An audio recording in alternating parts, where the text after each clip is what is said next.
What's up, YouTube? Capital G here. Okay, guys, today we're talking windups, and hopefully I get this up before YCS Toronto. Guys, the reason I'm talking windups is because, and I'm making a very bold statement here. I honestly believe, and I've taken a lot of information before I made this statement, but I think that windups are going to be the best deck for the first half of this format. It's a little hard for me to say that windups are going to be the best deck overall for the entire format because, you got new stuff coming out. And if I'm not mistaken, in December, we get the next hidden arsenal, which means we get Laval's, which will throw a monkey wrench in everything. But for right now, I'm picking windups, and I'm hitching my wagon to that because I really do think that windups they're the most consistent deck when I look at game 1, game 2, the offense, the defense, mid-game, late game, the explosiveness, the combos, the setups. I'm looking at this deck, and I really am loving it. Okay, first let's talk about the major overreaction, and I will give myself full blame here because I'm one of them. I mean, guys, I sold my magicians and my rats. I felt a little silly, but I think so many people saw Zmighty going to 1, and they thought that the offensive potency of this deck was going to be, let's just say, limited at best. And I mean, surprise, surprise, it's flat out not. This deck is, you know what this whole situation reminds me of? Like, windups kind of remind me of the 2007 Patriots. Like, they had that explosiveness that couldn't be matched. And windups as they are now reminds me of last year's Patriots. Like, completely different on offense outside of, like, the O-line and Tom Brady, but still, the offensive potency is pretty much there. The explosiveness is, pretty much relatively the same. Like, you're reaching the same destination. You're just getting there a different way. Instead of windups being all about Hunter and looping your hand, now the deck, its biggest offensive plays are all based around 2-card OTKs. I'm talking Tour Guide Shark or Magician Shark. I mean, Magician Shark sets up so many just commanding plays where, it sets up one OTK. And then another situation, if you're going first, it sets up a play where you get like, the Photon Butterfly, plus a Zmighty, plus a Wind-Up Rabbit, plus a Shockmaster. And it's like you don't lose any advantage.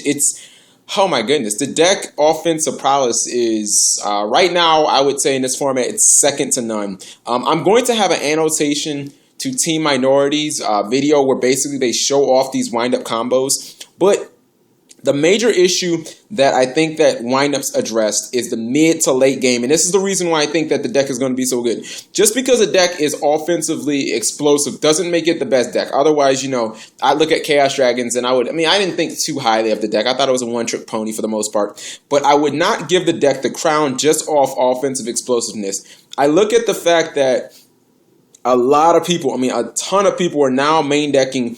They're maxing out on deep prisons. They're running 2 to 3 copies of Snowman Eater.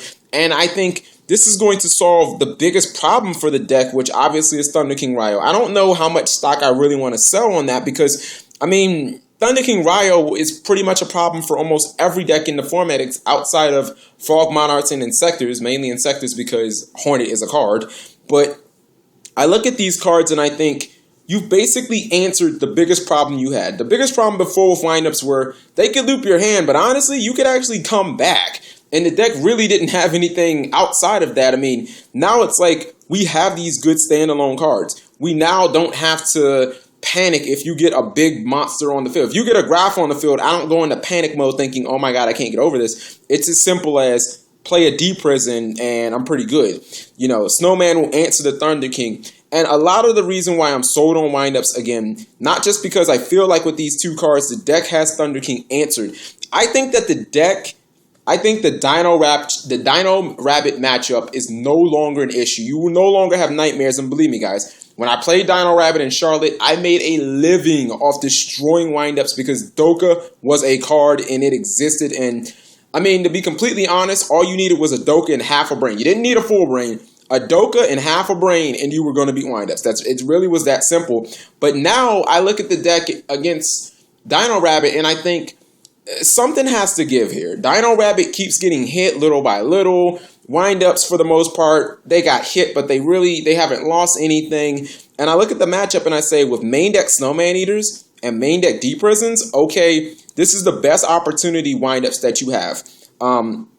I look at this. I look at the game 2 aspect of this, and I think, okay, a lot of people, they're gonna side heavy on their hand traps. We all know how good Max C is against windups. People probably might side, other copies of Effect Veiler, but I mean, if I'm a windup player, I'm siding in the Stun all day and night. I'm siding in Thunder Kings. I'm siding in Soul Takers. I'm siding in Spirit Reapers.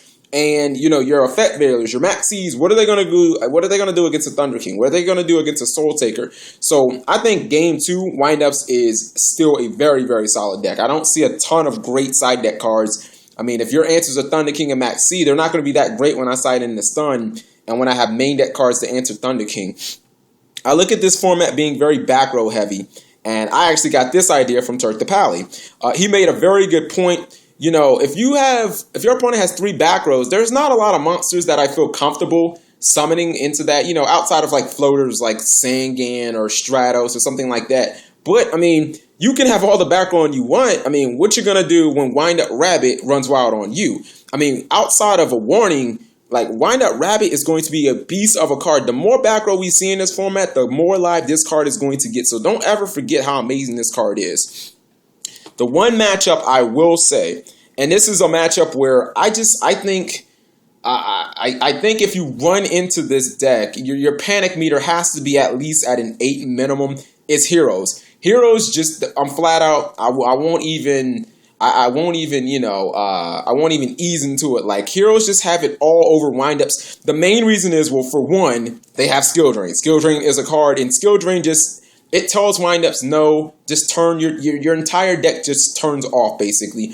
But the more reason why they have it all over windups is, again, they have the Thunder King aspect, which, again, can be broken up by the other cards. But Heroes have so many play-breaking cards. Like, they can break up your 2-card plays so easily with Hero Blast and Gemini Spark. So I do look at this as the one matchup where I think windups can side into their blue in the face. I really don't ever see the Hero matchup being favorable, but I look at Dark World. All windups have to do is side D-Fissure. I look at, Rabbit, and I think this matchup is more favorable than it's ever been in your life. I look at a lot of the other Rogue matchups, and I think, at any given point, this deck can just explode for a 2-card OTK, or it can explode for a 2-card lockdown. I mean, people are going to see how amazing Shockmaster is in this format. When windups of all decks can make it easiest because, gadgets pretty much have to have offering or your gadgets aren't going to live. But I think right now, if I had to pick one deck that I'd buy stock in, I'm really liking windups. So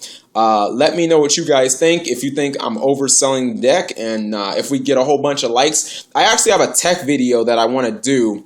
Maybe we'll do it like Sunday, and some of the techs are for windups. So, give me a lot of thumbs up, and I'll make sure we see that video too. So thank you guys for watching as always. I'll talk to you later.